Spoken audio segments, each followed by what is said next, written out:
Welcome to Coffee Charged Conversations. Today we are joined by one of my good friends, Daniel Pieterse, and he is an assistant director.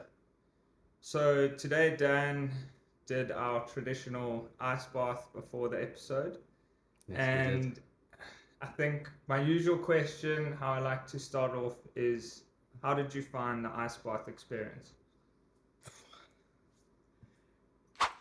Like I said to you when you picked me up, I'd been dreading it for at least the last day or so, because obviously I know it's quite an intense experience and I'm quite allergic to the cold. But once we were in, like in the watching back on the video, once we were in, we were good, we were fine. And then it's just over time, just control your breathing. You're able to manage it a lot. And then once you get out, once you leave the ice bath, you dry yourself off, you just feel amazing. So it was a great experience, and I'm pretty glad we got to do that. And I mean, the one that you did today, I think it was about 4 degrees. Yeah. And there was literal ice blocks this big before you got in. And as we had our ride in the car on the way there, I mean, yeah, it looked like you were quite petrified. The conversation was a lot less until after the ice bath. Yeah. And just describe that feeling that you felt afterwards, because I know that you were very hesitant to do it, but when I asked you, you said, let's do it. Well, it's just one of those things where it's obviously you don't go and do it every day, and you know it's an ice bath. It's 4 degrees. You know it's gonna be cold. It's gonna be grueling. Your skin is gonna sting. And normally, like as a person, you don't want to actively just go and put yourself through that. So it's a bit of a challenge. And like I said to you when I'd been watching videos here and there on the ice bath, somebody, I can't remember what his name was, he just said, if you don't kill yourself every day, referring to the ice bath, then you don't really know what's worth living. And I feel like after doing the ice bath, it's a great way, it's a great perspective to have of it, because you put yourself through that. It's a tough, however so minutes you're in that ice bath, and then afterwards you feel amazing. It's like a sense of euphoria, almost like you said, unstoppable. Like anyone, your boss could come and he could be on your ear the whole day, and you're like, okay, cool, I can handle this. Your mind is sharper, your body feels sharper. You just feel like you're on top of the world, pretty much. So it's a good experience. I would highly recommend it, and I'm probably gonna go do it again. That's awesome to hear. I mean, the best advice that I ever got from my mom, it was actually about 6 months ago. I was very overwhelmed at work. I had a lot of stress going on, and my mom said, like, we often procrastinate things and leave things to the last minute, and you leave the hardest tasks for the end of the day, knowing that they're still there in the back of your mind. And some of the best advice that she ever told me was, start your day with the task that you want to do the least. And once that's done, the rest of the day kind of just gets a bit better and a bit smoother. And for me, that's why I enjoy the ice bath quite a lot, because even after doing it a few times, it's not like I was saying, it's not like you're daddy cool when you get back into the water. Like the first 2 minutes suck, no matter how many times you've done it. And I really think that doing the ice bath just teaches me that there's so many things that I fear and I overthink all the time, and starting with something that I don't want to do and doing it is just like that little achievement that ticked off in the morning. Yeah, no, I agree. But also, for me, what I felt as well is that it gave me a sense of like control, where the second you plunge yourself in, your body goes into shock, you're breathing, you start hyperventilating. It's like an automatic trigger defense from your body saying, listen, like, get out of here, I don't want to be in here. So you sit and you slow your breathing, long deep breaths, and then after that you literally you develop like that heat thermal layer around your body, and it's like, okay, I can do this. I've controlled this, I know how to handle that. And it feels like a really good accomplishment afterwards, because it's like I said, it's that sense of control where it's like, okay, cool, I can do this. I've got the composer to do it, and then once you achieve it, you just feel really good afterwards. And in terms of achieving, I mean, I say like what you do is really fascinating, but in all honesty, I mean, you tried to explain to me what it is you do as an assistant director, Yeah. and I felt completely ignorant. I have no clue what you actually do. So I think it might also help, like for our listeners and viewers, like what is it that you actually do in the film industry? Yeah, so with a lot of people, when you start off and you say, listen, I'm an assistant director, they think there's a director's chair, you've got your own director's chair right next to him, and then it's you two sitting and calling the shots the whole day. I wish it was like that, because I want to aspire to be a director, but unfortunately, it's not like that. An assistant director, or an AD, as we commonly refer to, is probably one of the most grueling jobs in the industry that I've picked up. It's just, it's one of those things where we have a lot of responsibility on our shoulders every single day. So as an assistant director, we're in charge of so much. So my specific positions as a third assistant director or second assistant director is making sure that we start off the day. So I'll be the base camp AD, so I'll run the base camp. So we'll start off there. I'll arrive just Sorry, after. what is a base camp? A base camp. So it's basically, if you're shooting on location, so let's say we're somewhere in Santon. This is actually what we did for one of my last long form shoots. We're shooting in Santon quite often, so then we used an open football pitch. We use that as a base camp. So that's where we get all of our makeup trucks, our cast trucks. That's where all the crew comes to drop their cars off. That's where all the equipment trucks go. Then you obviously all have your breakfast there. So it's actually your point of reference for the day. That's where everything is. And then we'll move to location A, location B, and everything from base camp. It's like our coordinating area. We have our offices set up there where all the admins sit and do the work all day. So as a base camp AD, I rock up really early in the morning. Unfortunately, you get pretty much one of the earliest call times out of all the crew members, but the unit guys will already be up there setting everything up, setting up the trailers, helping catering set up, everything like that, running the power, running the generators. So I'll go there about 45 minutes to an hour after they're there and make sure everything's cool, everything's running. Then we'll go get the paperwork from the office, make sure everything's in order, go through the day, have like a little chat with the team. Then you'll go and put them, okay, here's wardrobe stuff, here's makeup stuff, there's the actor stuff. I'm going to go drop it at those respective departments to make sure that the second they come and touch down, they land, the ball's rolling, everyone knows exactly what's happening, what's going on. If there's any changes in the day, then I'll mark it on their call sheets and say, listen, okay, for example, scene A and B have switched. We're doing it because of this reason and that reason. And I'll explain the same thing to the actors as well. So that's pretty much how you start the day. And then after breakfast, you make sure breakfast is on time, whole crew's eaten. Then it's time to call it cool. Breakfast is done. We're on the clock. Start shipping people out. Then when we land on set, there's a lot of different roles. So the first assistant director, he's basically, he or she would be your head honcho. They're the person who completely runs the day. They think of them as like the film set manager. So they make sure we stick on time, that we don't ever have to go overtime, to make sure the producers don't have to pay any more money, because it's all about the money. So we make sure that they never have to pay overtime, that we get every single thing we want. We're in charge of the safety of all the crew, that if there's any problem at all, we will fix it. It's a lot of admin, which is, it's very odd, because when I started off in film school, it was like, and I'm doing this because I hate admin work. And I ended up being in a department that's filled with admin. So we pretty much just take care of anything and everything, but our main goal is to take care of the actors, make sure the actors are okay, they're happy, they know their lines, they know the scene orders. If anything changes in the day, we tell them why we're changing them. Then we need to maybe change call times for certain actors coming later on, we'll do so.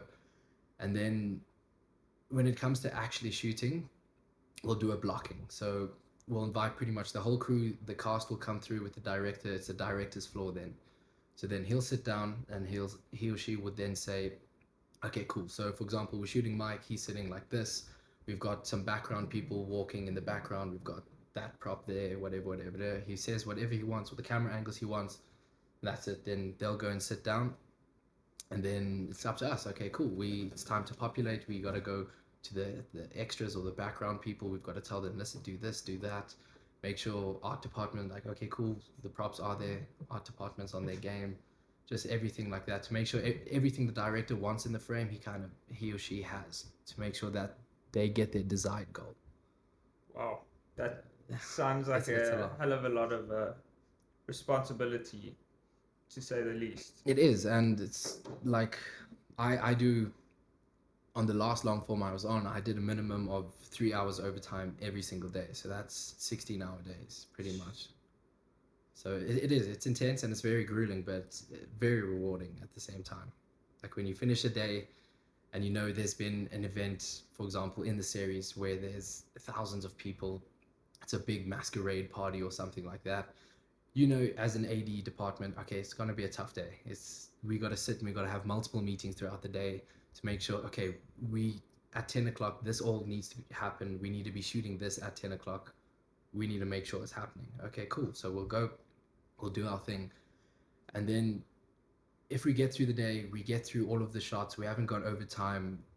At the end of that day, you feel kind of like the ice bath. Once you're done, it's rewarding. And it is a lot of responsibility. Like, for example, if we've got a heavy day in front of us where we've just got a lot of moving components and a lot of aspects to the day, where we know we've got, for example, like 5 camera setups per shot, and we've got 5 shots at every scene, and we've got 10 scenes that we need to go through for the day.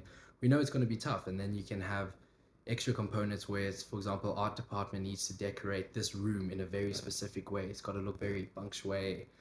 It's going to take a while to set up. The lighting setup takes long. Then we've got to go prep, for example, like 300 to 1,000 extras and make sure that everyone has a job and they're doing the same thing. And then within every take and every camera angle we move to, we've got to make sure that they keep their continuity. Like, we do luckily have a continuity person, but at the same time, it's up to us to make sure that our background is doing what we tell them. So we've got to keep the eye out for it. And it gives a lot of validation at the end of the day when we've got a day like that and we get through it and we don't have any overtime. The director's happy. They've gotten all the shots that they've gotten through the whole day. You leave and it's like you just look at each other as a department and you're like, wow, like we killed it today. Well done. And I was speaking to a friend last night and then they brought it up. What I'm very lucky about is in my industry, it gives a lot of gratification without people needing to give you gratification. So it's just a rewarding job all around, because like that picture that I just painted for us, where it's a very busy day. At the end of the day, if we get through everything, I don't need somebody to come and tell me, Dan, you did a good job, because we got through everything we needed to do. And it was such an intense day, but we did it. So at the end of the day, I can pat myself in the back and I feel really good afterwards. And it's like, wow, I can't wait to go do it again. Yeah, we may be leaving at like 3 a.m., but wow, it was a good day and I can't wait to go and step foot on set again tomorrow and do the exact same thing and just keep it going. It's really rewarding. That's incredible, because I mean, I also am not a fan of admin. So when I don't think anyone should be. When I started my current job, in my interview process, I was asked, do you like admin? I said, of course not. Like, who actually enjoys admin? Not many people. Yeah. But I think it does come with many jobs. And, I think to some people it might sound like what you do is a lot, but like you say, it's very rewarding at the end of it. And I've seen your Instagram posts of you leaving a set at 7 o'clock in the morning. I mean, your hours are ridiculous, and they're not always scheduled from what I understand. Things. Yeah, it's not necessarily a set thing where, for example, we're doing a 6 to 6 every day. It depends on what shots you need. So if we've got a full day and it's all night scenes, obviously we're going to have to shoot at night. So for those night scenes, I would then have to be at base camp around 2 p.m. and then would leave at like 7 a.m. the next day and just work through the whole night to make sure we get everything we want to get. It chops and changes depending on what you need from the shoot. And what's your favorite set that you've worked on so far? That is a very tough question because I like to specialize in long format, so feature films and series, and those are every set you're on is very unique and specific and special in its own way. So the fact that I like long form, it's you spend so much time with these people and you don't really, like you said, our hours are insane. So I'm not home for a long period of time, and while I'm home, I'm just sleeping. So all those people that we're working with, you become such a close family, and it's such a beautiful thing because it's like you go from a person that's a complete stranger to being your absolute best friend or a brother or a sister type of figure once you leave, and you keep in contact afterwards. So then when you see each other on another set, it's like, oh my god, like my family members here, and you get so excited.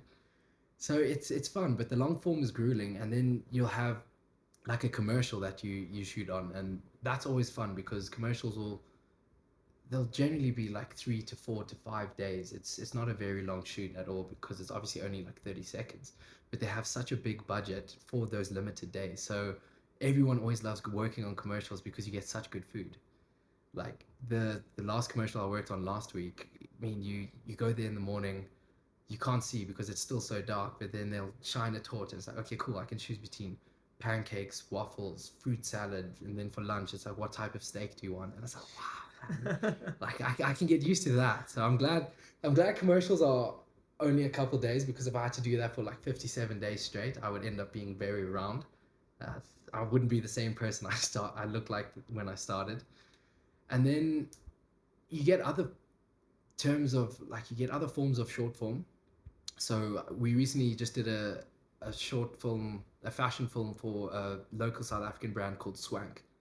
They're like a Brahm-based fashion company, and they've got some really cool streetwear.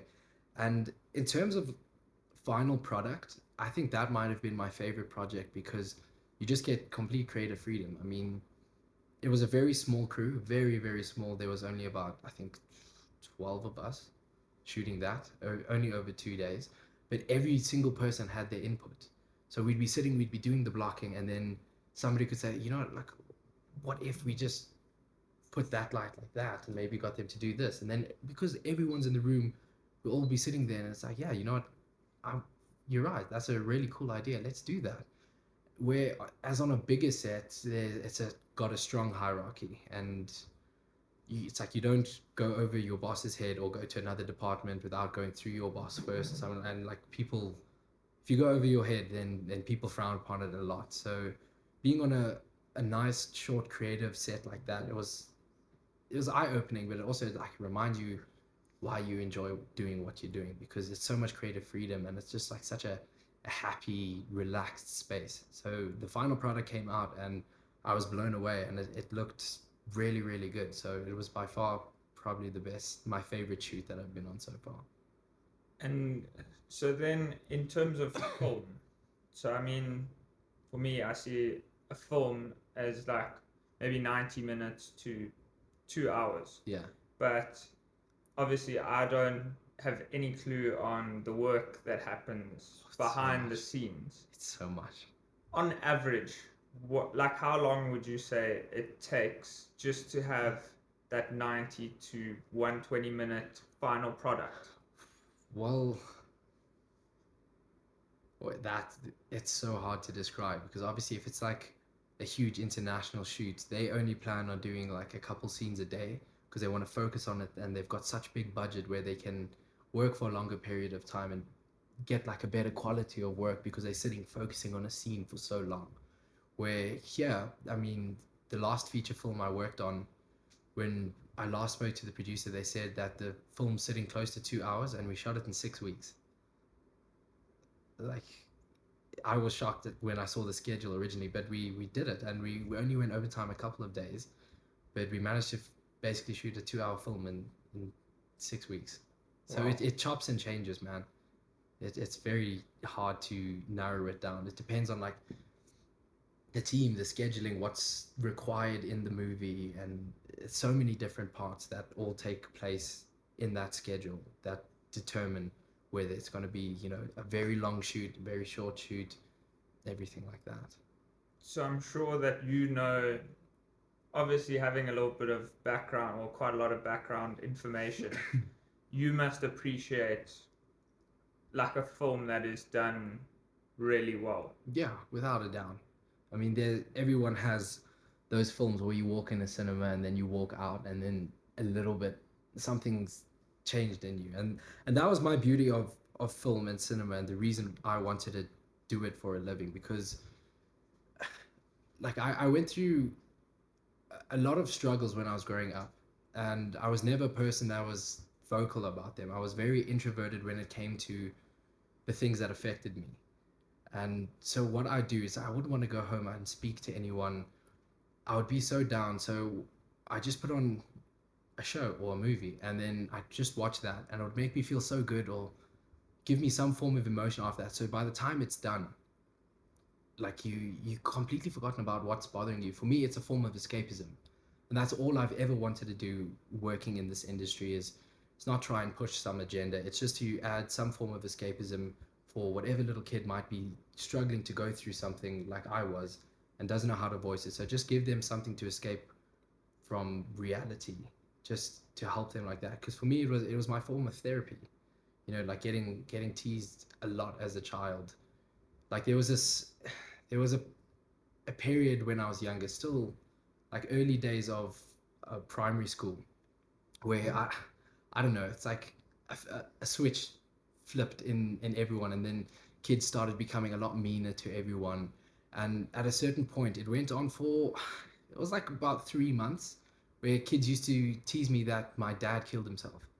So they'd go on and they'd be like, yeah, well, at least my dad didn't kill himself. And it's like, Wow. You can't come back from that. You can't be like, you know, at least my dad isn't alive. You like, there's nothing you can say to it, and it's an awful thing to experience. So I wouldn't want to go home and speak about it or anything. So I just go home and I put on something to watch. And by the time I'm finished watching that, it's like I don't even really care anymore. Like I just watched a really cool movie or a really cool series, and it's put me in such a great mood that I don't care anymore. So for me, it's a strong form of escapism. It's like my Bible almost, where it's just the way that I deal with my world and all the problems. And if I need to just escape from reality to then come back and compose myself, I'll watch something just to get away for an hour or two, and then come back, recompose, and move on. That's incredible.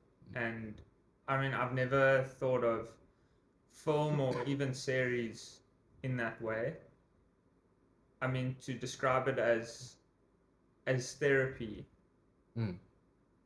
I mean, it's something that almost like lives inside of you. And I think with film, it often, even series, even commercials, they try evoke an emotion out Yeah. of you. And I'm sure that So- you obviously So that what you're appreciate. speaking about there, it's called a value charge.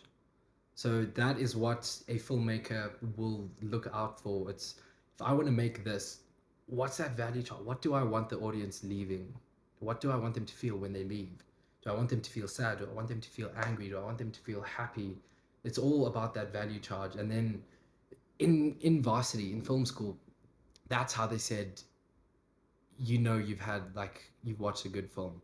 It doesn't necessarily have to be a good film. Like you can leave feeling angry and feeling like a form of hatred, but if that's what they wanted you to feel, then it's a good film, because they've effectively done their job. They've set their goal to, I want to make you feel that way, and if you feel that way, then job done to them. They may not win an Oscar, they may not get the best ratings, but at the end of the day, it's a good film because it made you feel that way. And what would you say your favorite film is that makes you, that evokes that feeling, that once you've watched it, you go, I feel good. I feel like I can breathe again. My favorite film, so I started a list, like a top 30 list of all my favorite films, and it's currently sitting at like my top 55, because I just keep adding, but it's like I can't take away that one. So my favorite film of all time is Quentin Tarantino's Inglourious Bastards. I don't know if you've ever watched it.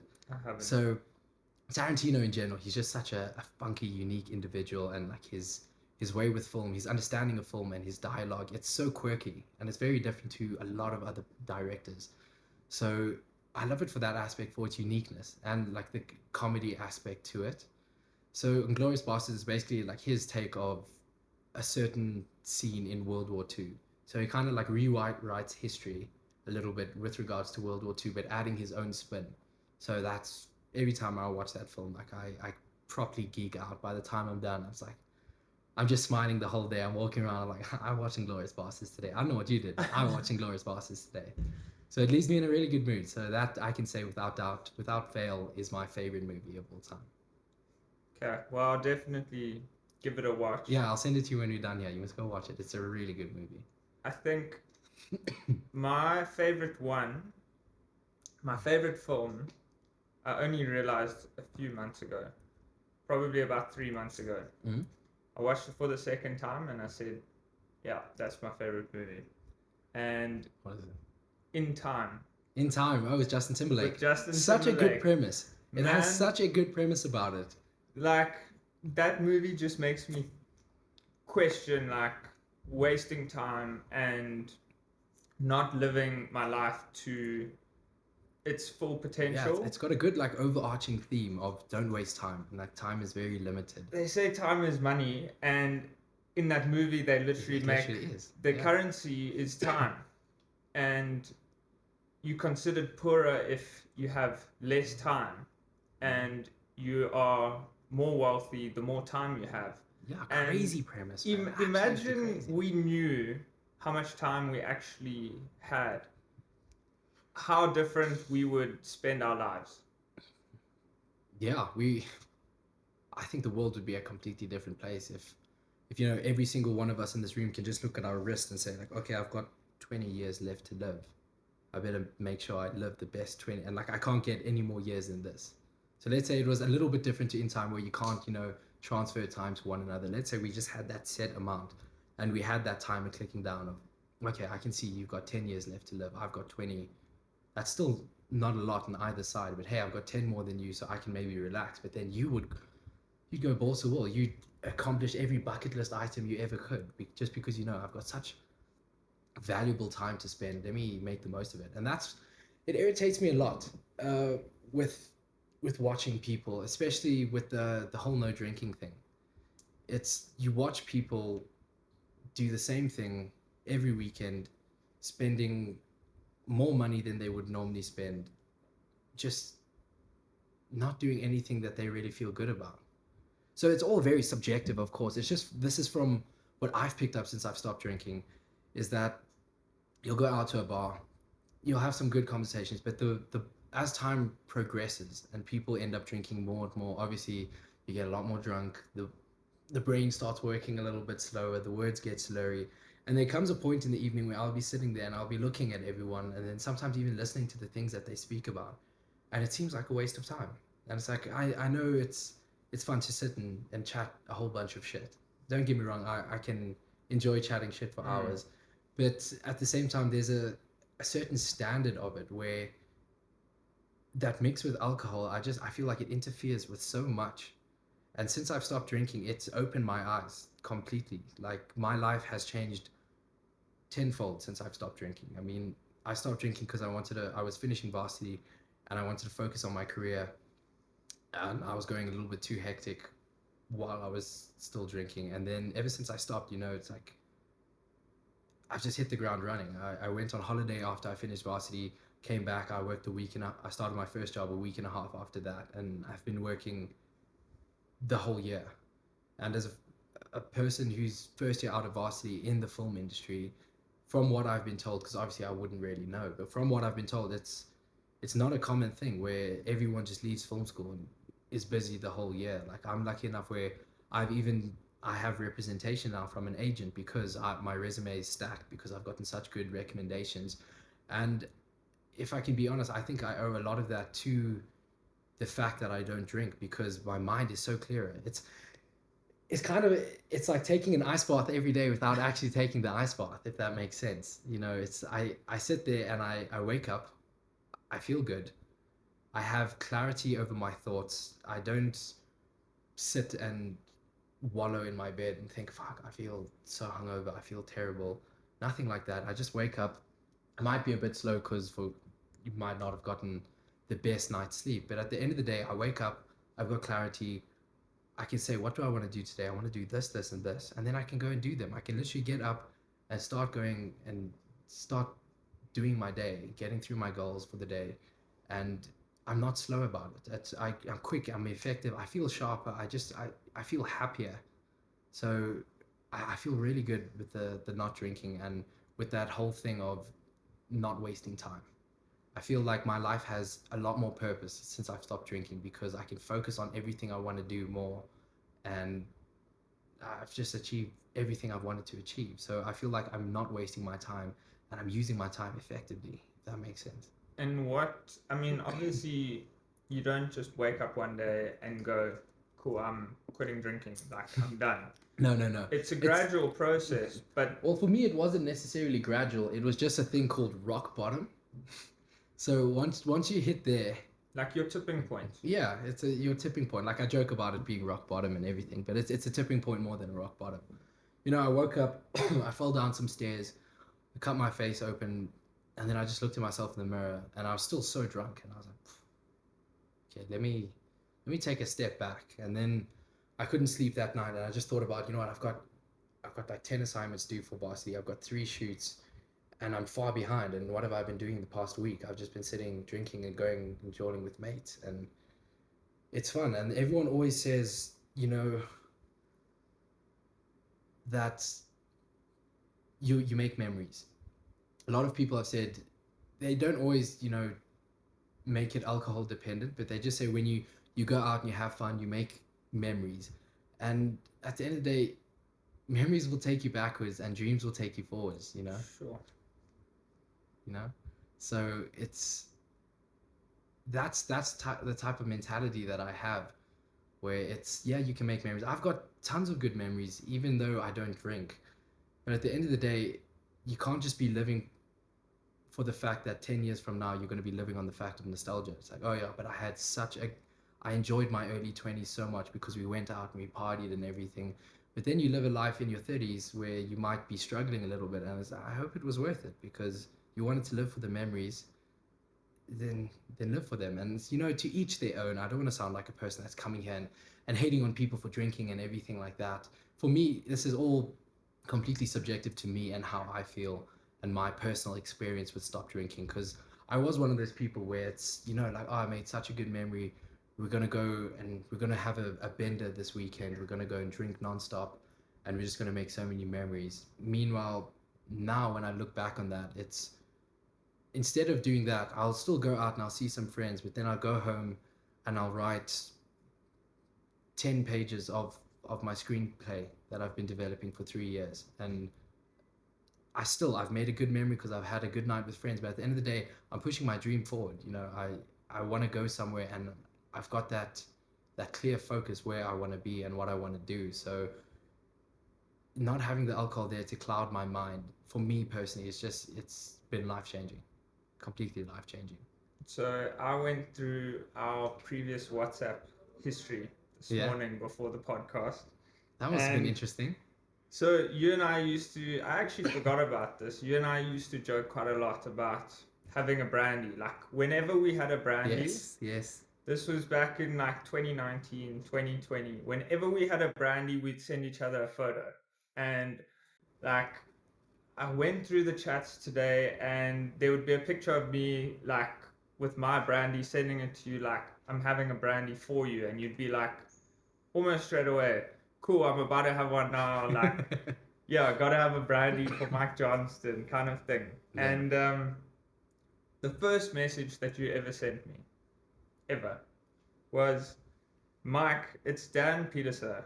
What's up, bud? Dame said I should message you to figure out plans for prees tonight before beer pong. Oh, jeez, bro. Oh, wow. How the years have gone by, man, since then. But that just completely like paints the picture, doesn't it? I mean, how that was just like a sole focus. And yeah, I understand 2019, that was my first year out of high school. you know, everyone just wants to party, everyone wants to drink, and I had a good year. But looking back on it now, I imagine where I could have been if I had this focus back then. Like, I don't even know what I could be doing. Like, the possibilities feel kind of endless, you know? Why do you think people start drinking in the first place?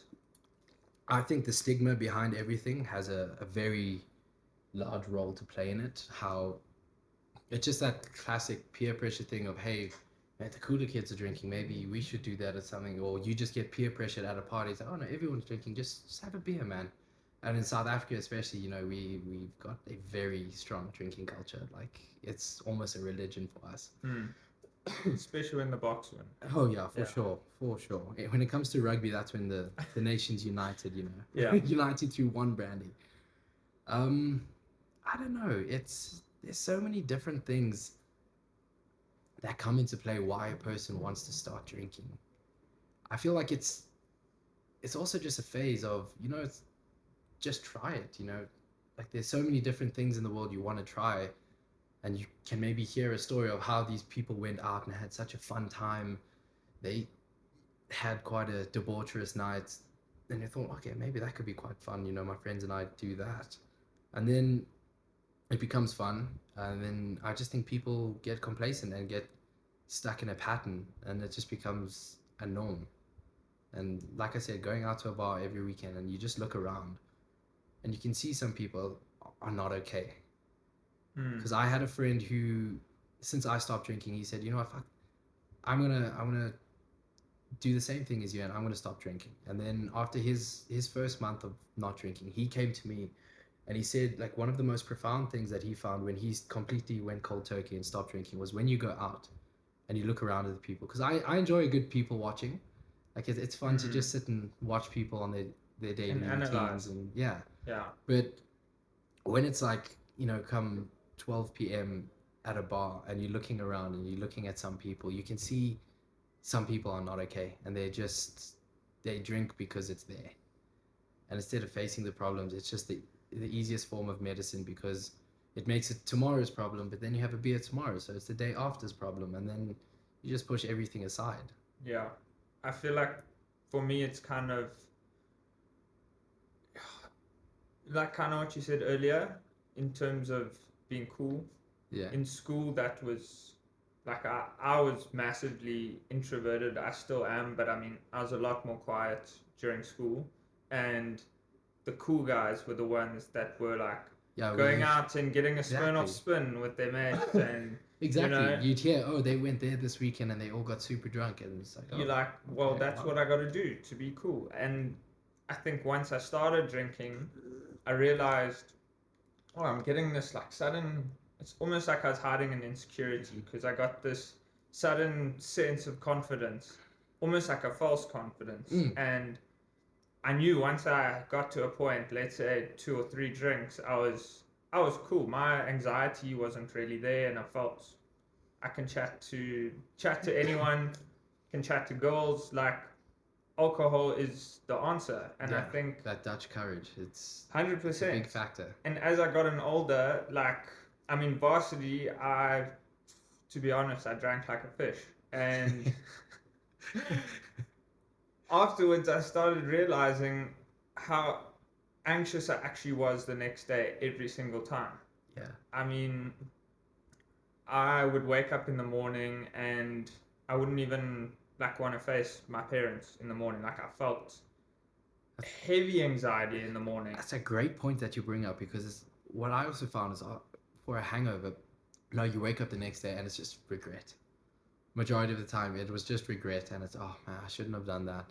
I feel really bad. I should have done this instead. Or it's like, I should have called it 3 hours too early, or anything like that. And then you feel like you're in a sense of regret afterwards. So I understand what you're saying there, and I completely agree.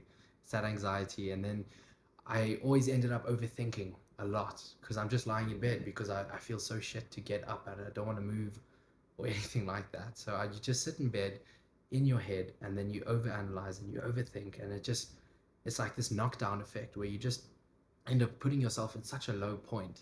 And at the same time, like, alcohol is a depressant. People forget alcohol is a depressant, so it's a major factor, and that that anxiety that it brings out, it's not good, bro. It never made me feel good the next day. And then it was just the whole thing of, okay, all the friends are going out the next day. I guess we've got to go do it again today. Since then, I don't look at it that way. But that anxiety that you feel, it was also one of the factors why I wanted to stop. Because I felt so uncertain of myself at such an important phase in my life of, being in varsity and then leaving varsity. It was like, I've got now to kind of prove to myself what life I'm going to live, and what standards I'm going to set myself for my life. So that's pretty much what got me to quit it, was just making that mistake and then just wanting to focus. And once you stop drinking, it's that focus comes through. You're just like, okay, cool. Like, let life come. I'm gonna face it head on. But how do you manage to still maintain those friendships that you had? I mean, because at the end of the day, like, if your friendship's surrounded by just going out and drinking together, that's not really a friendship. That's just a drinking buddy. That's not a friendship. So if I have a friend who doesn't contact me just because I don't drink anymore, I mean, is it really my loss? No, I don't think it is. And you know what, like the saying is, revenge is, what is the saying? It's not, the best revenge is a life well lived. So if they don't want to talk to me because, it's like you have the friends that joke around and say, oh, you're not the same since you start drinking. It's like, first of all, that's the point. But they bring that up all the time. All the time. But I understand a lot of it is banter and it's just a joke amongst friends. But if it was somebody actually being serious and they said, listen, like, you're not the same since you stopped drinking, and they don't really want to hang out with me anymore because I don't drink and do stupid things, then, to each their own. It's not my loss in my eyes. Then let them just move on. I'm very lucky where I haven't had anyone that has been like that, where it's, you stop drinking, we can't be friends anymore. But if that were the case, then I wouldn't really care, man. It's just, I would be better off then. I think, so for me, I'd say I've cut down drinking quite substantially. I mean, everyone has a big night once in a while, except you now. But yeah, I felt like when I did take a little bit of a step back, even if it was a week or two not drinking, I very quickly found out who my drinking mates were and who my actual friends were. Yeah. That opens up a lot. What I've always said is, the way I judge a true friend is, it's not someone that I'm keen to do something and they're always going to say yes. It's, if it's 3 or 4 in the morning and my car breaks down on the highway and I call you and you see my call, first of all, are you going to answer it? And second of all, are you going to start with an excuse, or are you going to generally like make a solid effort to help me? Yeah. And I think a lot of those people that I was surrounding myself with when I was drinking heavily, I found out most of them didn't really care. I mean, if I wasn't drinking, I didn't get a message from any of them saying, how's things going? Yeah, it becomes to a point where it feels like your friendships are just based around like you guys going out. And like you said, it's that differentiation between drinking buddy and friend. Because when you're drinking, those two overlap and they just look like the same thing. So when you take that step back, you're like, two of things click and you're like, okay, like, I never noticed that about that person and now I do. And it's an interesting thing. It's a very interesting thing how it opens up your perspective a little bit. And I've enjoyed that as well. It feels like I've got an extra brain in my head that it's like, okay, I'm more attentive to things, and like I pick up a lot on things like that where it's okay, yeah, you just want to go out drinking, you don't really want to see me, type of thing. And I think these days there's a lot of people that, even if they still drink now, they really are seeing the negative sides to drinking, and as you said, is a depressant. And I think a lot of people, there's almost like a shift that I've noticed, where a lot of people, even while they're drinking, you'll be out and they'll tell you how much drinking affects them. And I guess my question is, for people wanting to quit drinking or just to drink significantly less, what would your advice be?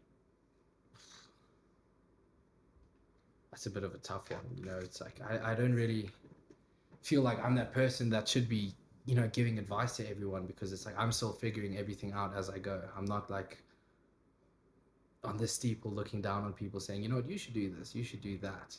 It's just, at the end of the day, I think it's, if drinking's effectively, and it's interesting that you said that, how when people are drunk, they'll come to you and they'll tell you about their problems. And I've had so many people that come to me when we're drunk, when they're drunk, and then they'll just be like, you know what, I don't enjoy drinking. And it's like, but I've seen you drink Friday, Saturday, and Sunday. Then why are you drinking? And they're gonna do it tomorrow. And, yeah, and they just speak so badly about it, and it just becomes, for me, at the end of the day, it's just a thing of, is it really affecting you that badly, and are you willing to make the change? That's all it is. But one of the weirder things about stopping is the stigma that surrounds you when you've decided to stop. Is that there's people that come to you and it's like, I don't drink, and they look at you and it's like, what? It's like you're not fun anymore. Like, no, it's like I'm doing something wrong. And I don't think that's how it should be. You know, it's like, yeah, drinking, it's a fun pastime for people, and if they want to drink, then let them drink, you know. But if I don't want to drink, then I don't want to drink. So, but what's so weird is that it's a healthy option then to drink. So when you say, no, I don't drink, and then people sit there and they look at you and they like skiff you almost, it's like, wow, like that's kind of the culture we've developed where it's, you know, drinking's cool, drinking's so fun, drinking's the way. And if you don't do it now, it's like, what's wrong with you? Are you okay? I also think sometimes people think that people who don't drink think that they're better than you, you know? And yeah, I don't get that energy or that vibe from you whatsoever. I mean, we've been out plenty of times since you stopped drinking, and we always have like such a nice, deep conversation. And I feel like you're never looking down on me for drinking or, you know, anyone else. And I think that's important. Yeah, it's very important. You know, like, who gives me the right, because I decided to stop drinking because I couldn't handle my alcohol and it made me feel a certain way, to then all of a sudden go to people and say, you know what, I'm better than you just because I've made one decision in my life that's different to yours. I shouldn't have the right at all, you know, to look and say, no, I'm better than you because I don't drink. It's not that at all. For me, it was just literally just, it's what I needed. It's made me healthier and it's helped me with my goals, and that's all it is. So it's completely about me and my own path, and it has nothing to do with anyone else. So why should I involve anyone else with it? So before the podcast, we kind of spoke briefly on how difficult this transitional period that we are in our lives in our 20s. Yeah. What do you think the majority of people in their 20s struggle with the most? Speaking. Just being honest, you know, like we said on the car ride here, there's just so many people I think that are always just, it seems like, it may not be the case, but it just seems like everyone, their mission is just to make it seem like they're okay and they're managing and life's good for them. Meanwhile, it might not be. And if life isn't going well, like, it's nothing to be ashamed about. Like, yeah, it may be a little bit disheartening that, you know, things aren't going your way right now.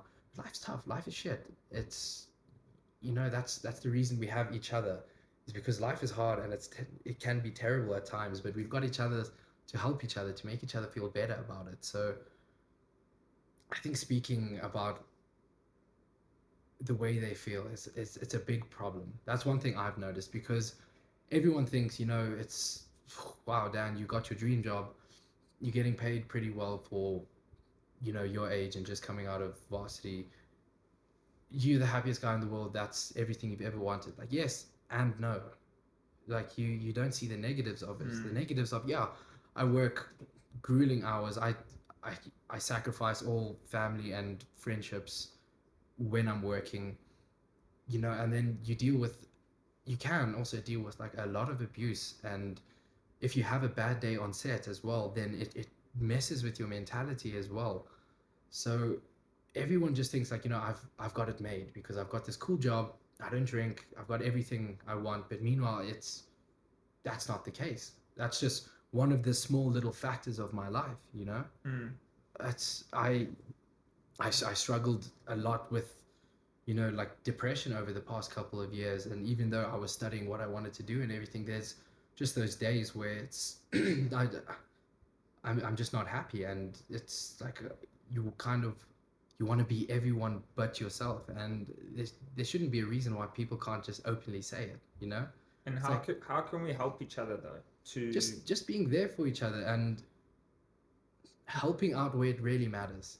Not helping out by saying, hey, listen, let's go catch a beer because you need to get out your house and speak about things. It's listen, it's like, hey, okay, let's go play paddle.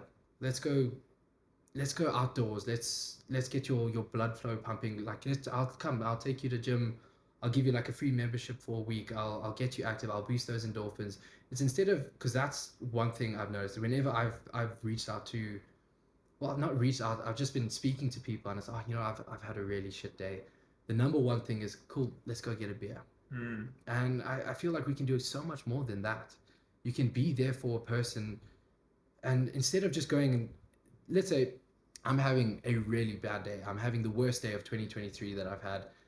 Mike, I'm having a bad day. You say, let's go have a beer. We end up getting drunk. Yeah, we giggle and we laugh about it, but I wake up the next day feeling even worse. So that's not helping me in any way, shape, or form. So being there for a person is just also, it's just saying, hey, listen, just vent, say what you need to say. You know, like I said, it's like I've struggled with depression over the past couple of years where it's, you know, things are just happy and it seems like it's going well, but there's certain days where you just wake up and it's like, I don't want to be me. And I don't know why, but I just don't want to be me. But then you go out and you be active and you'll go do something fun with a friend. Like I've got one friend where the one day I just said, bro, I just finished a job and it didn't look like there was anything coming. This was before I had my agent, and it's like, I've got nothing planned for the rest of the year. Oh my word. Because all of us, it's contract based. So after the contract, that's it. It's done. So I was sitting there and it's like, flip, I don't know what I'm going to do. I don't know how I'm going to survive or anything like this. I was like, yeah, I was happily earning on this job, but now it's done. I don't know what I'm going to do. I'm at home. I'm going crazy. Just my mind was going crazy. And then he said, bro, let's go to a crocodile farm. I was like, okay. So different, yeah. Yeah, like, cool, let's go to a crocodile farm. We went to crocodiles and we just like fed crocodiles. We did something out of the norm. We got out of our area. Number one, we didn't go drinking, something that will make us feel bad the next day. And we did something, you know, wholesome. We got out, we got active. And I find that you end up having so much more fun when you're doing something that you wouldn't go and do every single day, you know? So it's so much fun like that. And there's so many different things that we did. And it's like, oh yeah, I've never been to North Cliff Hill. I was like, oh dude, well, let's just go to North Cliff Hill then, bro. And a big thing with me is that I'm quite a nerd as well. So it's like, I love my comic books. I still love my Lego. So if I'm stuck at home and I know everyone's at work, like no one, because also that's a one thing. Just because, you know, I need somebody to be there for me doesn't mean you have to be at my beck and call. Like you mustn't become a victim of my troubles at all. It's just when push comes to shove, I need a friend, they'll be there. But at the same time, everyone has their own lives. They need to live. So everyone will go to work. And at times like that, like I said, we're contract based, where everyone else I know is working a full-time job. So I couldn't go and do something during the day with them. So it's like, cool, I'm just going to go to the comic book store. I'm going to go buy myself a new comic. Or, oh, this cool Lego set just dropped. It reminds me of my childhood. Like what do you miss the most about being a kid? The ignorance of life.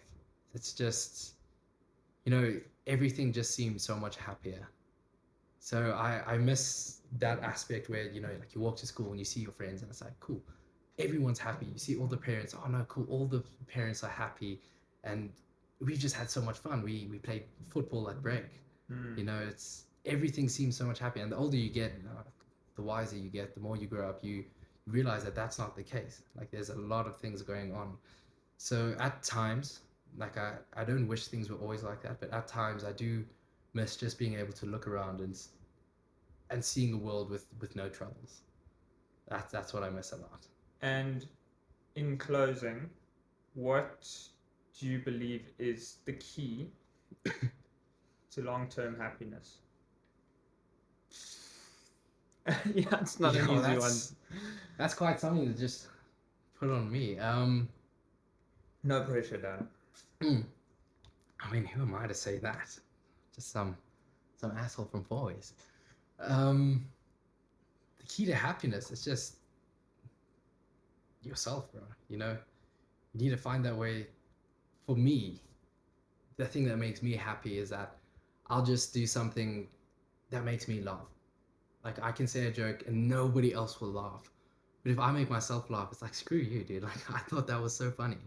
So I'm so happy with the way that I can be myself. And like I've had people that come up to me, like even a month ago, where dudes will come up to me and be like, why are you acting like this? It's like I'm not jumping around the tables or anything, but I'm being slightly expressive and I'm laughing quite loud and anything. And they come to you and say, why are you acting like this? And I'm like, this is just who I am. And everyone thinks like you're doing it to put on a show, to put on a scene, but you don't even care about that anymore, because it's like I was doing something I love. Like I feel comfortable acting this way. This is me. So I just want to do that. And it's such a tricky thing in today's world. I feel like with social media and all these people pretending to be people they're not, is to find that self-happiness and be happy with who you are and the way you look and everything like that. It's very tricky, man. It's almost to the point where it's like I don't know if people will ever truly feel like that with all these influences that we have coming around us. But if you can have those moments where you laugh at yourself and you laugh with yourself, for me that's the best thing. That makes me happy, and that's what can get me out of my bed every morning. Something like that. It's a tricky question, but it's also a great answer. And Thank you. Dan, I want to thank you for just being you. I mean, being here today, when I asked you to be on the podcast, you snapped at it. And I felt like our conversation today, we were both able to be fully present with each other. And the communication just, it flows. It feels like I'm literally on my couch at home chatting to someone I've known for years. And I mean, you and I have known each other for a while, but Yeah. you know, we're not super close. And I just think, today I really got to see another side of you that inspired me. And yeah, I like the way that your face lights up when you talk about something you love. And I wish you all the best. I know that your Instagram handle is directed by Dan, and yeah, I hope that you are a director one day, and it sounds like your life is going in the right direction. Thank you, bro. I appreciate it. Thank you very much for having me, and hopefully I can maybe come on again and then try and beat that ice bath record. 100%.